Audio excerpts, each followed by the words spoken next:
Manavari Truly South Indian in University City had a lot of infractions on this restaurant go around. Somebody we can talk to about this? So we went in to ask about the open tin of tomatoes that had mold and the decaying lettuce in the walk-in cooler. The owner let us in and proudly showed off all the progress they've made in fixing the violations. We're going into the kitchen now. The health inspector had noted improper employee hand-washing procedures, food temperature issues, a sneeze guard that was broken, and the entire kitchen and equipment area, they noted, was in need of a deep and thorough cleaning to remove all the heavy soil and food debris. We showed up on this day right after lunch, so naturally the kitchen was a work in progress. So the lettuce isn't decayed anymore? No, all are fresh. We get it every week. Their score here on inspection day, a 72, a low C. But the owners notified us to say they were re-inspected already, and they received a 91, and that is an A grade. Next up, the Golden Taipei restaurant on Davis Lake Parkway. Employees here were not washing their hands enough, and some weren't even using soap. The health inspector also noticed the dumpster doors were left open, and that was attracting a lot of flying insects. They received a grade of 81.5, a very low B.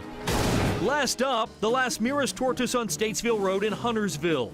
The health inspector here saw employees handling dirty utensils, money from customers, and a mop bucket, then not washing their hands, but preparing food anyway. The health inspector also saw a large amount of flies in this restaurant. For that, they received an 82, also a low B. While those are the lowest three, it was the Whole Foods here in South Park that caught our eye.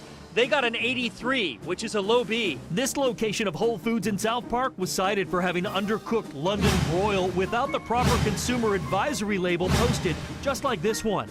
Their cutting boards in the sushi and sandwich prep areas were in pretty rough shape.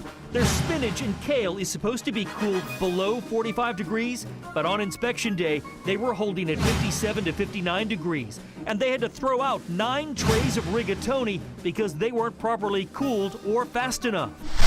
On the A-list this week, the Blossoming Kitchen, the Bistro Express on Randolph Road, and the Smoothie King on North Tryon. They all got A grades. And as always, don't forget, you can always check the scores of your favorite places to eat inside the WCNC mobile app. In there, we have a link to the health department.